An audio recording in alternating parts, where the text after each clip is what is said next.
मैं संस्कारहीन अच्छी हूँ। आज सुधा बहुत खुश थी क्योंकि पहली बार उसने खुद से आटे बेसन के लड्डू और मठरी बनाए थे। वैसे तो हमेशा ये नाश्ता मायके में उसकी माँ और ससुराल में उसकी सासू माँ ही बनाती थी, पर जब से पति की नौकरी ससुराल से दूर शहर में लगी, उसको ये सब बनाना सीखना पड़ा। पहली बात तो ये कि उसको और उसके पति को मीठे खाने का बहुत शौक था, इसीलिए घर में कभी मीठा खत्म होता ही नहीं था। और कभी गलती से भी मीठा नहीं होता तो दोनों पार्लेजी के बिस्किट या चॉकलेट खाकर मन भरते थे। दूसरा, शहर में मिठाई बहुत महंगी कीमत की और गांव की तुलना में कम स्वादिष्ट भी मिलती थी, साथ ही फ्रेश भी नहीं मिलती थी। इसीलिए सुधा घर पर ही कुछ न कुछ मीठा बनाती रहती थी। आज वो ससुराल आई थी एक हफ्ते की छुट्टी मनाने। उसके ननद देवर भी आए हुए थे हॉस्टल से और सबको लड्डू और मठरी का नाश्ता बेहद पसंद था। सासू माँ ने आज खाने में सबको दाल बाटी, लहसुन और हरे धनिये की चटनी बनाई थी, तो सूखे नाश्ते की जिम्मेदारी सुधा ने ली। आखिर वो भी सबको दिखाना चाहती थी कि वो भी किसी से कम नहीं है। उसने फूल मखाना, काजू बादाम, बादाम गोंद, किशमिश सब ड्राई फ्रूट्स किया हुआ फिर आटा सेकने लगी। थोड़ी देर में आटे की भीनी भीनी खुशबू से घर महक उठा और ननद देवर और उसके पति राकेश के मुंह में पानी भी आने लगा। बार बार आकर पूछते कब बनेंगे लड्डू। बच्चों की तरह उनसे लड्डू बनने का इंतजार नहीं हो रहा था। आज सुधा भी बड़े मन से लड्डू बनाने में लगी थी और बनाते हुए अपने बचपन को भी याद करती जा रही थी, जब वो लड्डू खाने के लिए कितना तत्पर रहती थी अपने ननद की तरह। और जब भी उसकी माँ लड्डू बनाती, वो पूरा समय उसके आसपास ही घूमती रहती ताकि सबसे पहले लड्डू का भोग वही लगाए। और आखिर सब भाई बहन में मैं सबसे छोटी भी तो थी। वो बहू, अब तो अच्छी खुशबू आने लगी है, गैस बंद कर दे। जैसे ही सासू माँ ने कहा, सुधा अपने अतीत से बाहर आई और लड्डू का बाकी काम करने लगी। लड्डू बहुत स्वादिष्ट बनकर तैयार हुए थे। सबने बहुत तारीफ की और सुधा बहुत खुश थी, पर उसने एक भी लड्डू नहीं चखा क्योंकि आज भारी खाना खाने से उसको शायद बदहजमी हो गई और काम में व्यस्त होने के कारण वो अच्छे से पानी भी नहीं पी पाई थी, तो उसको हल्का पेट दर्द हो भी था। 2-3 दिन उसका यही हाल था। फिर घर में सब इकट्ठा हुए थे तो कुछ न कुछ बनता ही रहता था और स्वाद स्वाद में वो खा ही लेती थी। बस लड्डू उसने अब तक चखे नहीं थे, तो आज सोच रही थी कि लड्डू खाकर अपनी मम्मी को बताएगी कि उनकी बेटी भी लड्डू बनाना सीख गई है। पर ये क्या, जब उसने लड्डू का डिब्बा खोला उसमें लड्डू थे ही नहीं, बस इसका चूड़ा लड्डू के टूटे हुए टुकड़े पड़ा था।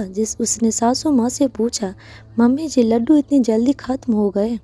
मैंने तो अभी खाया भी नहीं था। अरे बहू, तुमने क्यों नहीं खाया? यहाँ लड्डू सबको बहुत पसंद है, इसीलिए सब बेहिसाब लड्डू खाते हैं। और तुम्हारे ननद देवर तो जब लड्डू मठरी बनते हैं तब खाना भी भरपेट नहीं खाते हैं, बस पेट को लड्डू मठरी से ही भरते हैं। कोई बात नहीं, अगली बार मैं बने तो खा लेना। वैसे भी गृहिणियों से दूसरों को खाते देख जपना पेट भर लेती है। सुधा मन ही मन सोचती, ये क्या बात हुई भला? गृहिणी बस बनाने के लिए ही है क्या? क्या हमें अपनी इच्छा से खाने पीने का कोई हक नहीं? हम क्यों हमेशा सबके लिए कुर्बानी दे? पर माँ जी, ये तो गलत बात है। आपको सबके हिस्से बराबर से देने चाहिए। हमारे यहाँ तो ऐसे ही होता है। ये क्या कह रही हो बहू? जब तुम मुझे सिखाएगी क्या गलत क्या है, क्या सही है? यही संस्कार सिखाए तेरी माँ ने।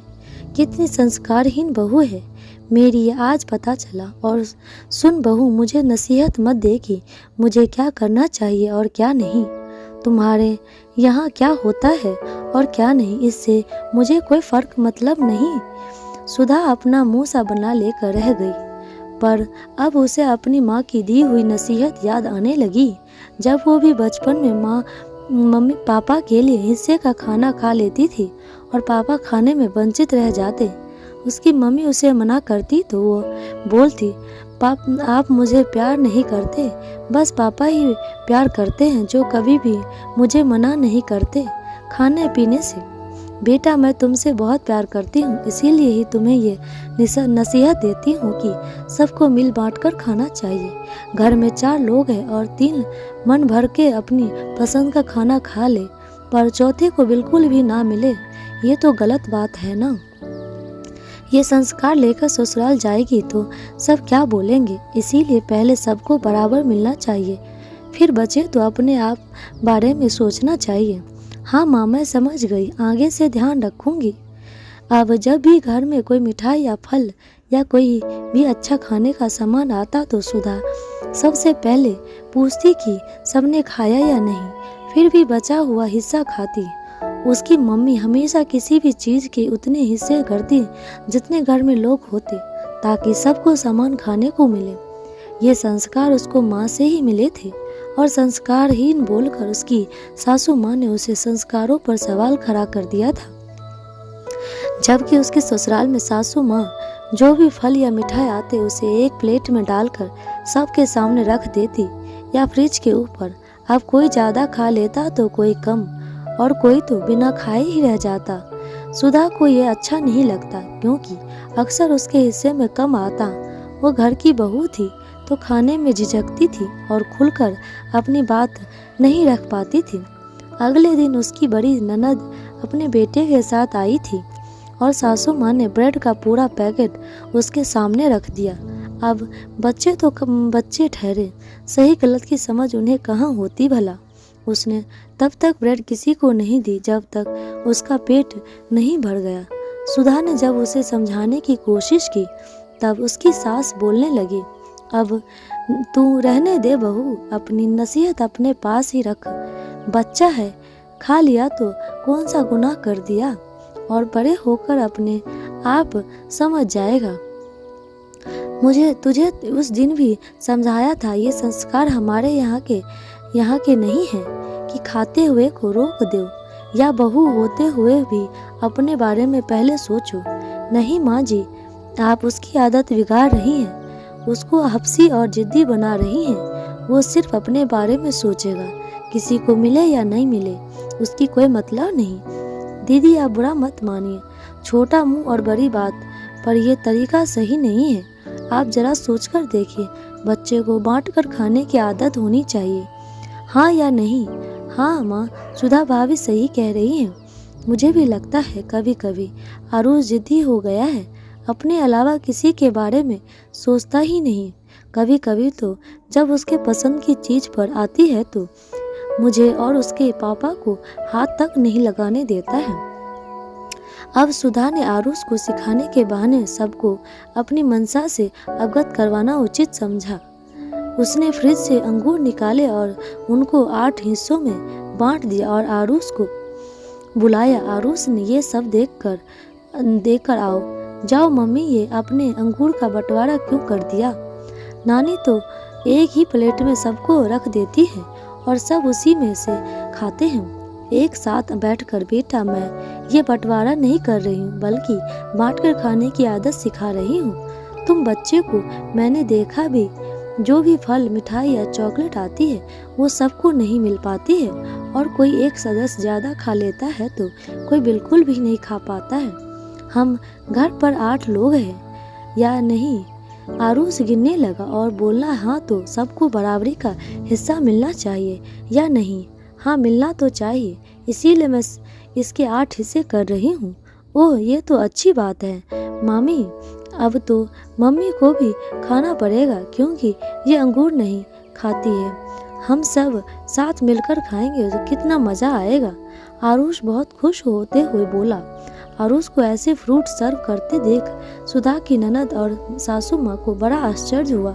माँ को सुधा के घर पर ही आइसक्रीम बनाई थी और उस समय आरुष सबको आइसक्रीम दे रहा था और पूछ रहा था सबको मिली या नहीं।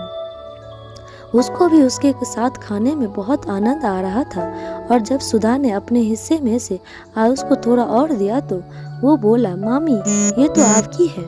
हाँ बेटा, पर आप भी तो मामी के प्यारे लगते हो। आज आपने सबके साथ बांटकर खाना सीखा है तो यह आपका इनाम है मेरी तरफ से।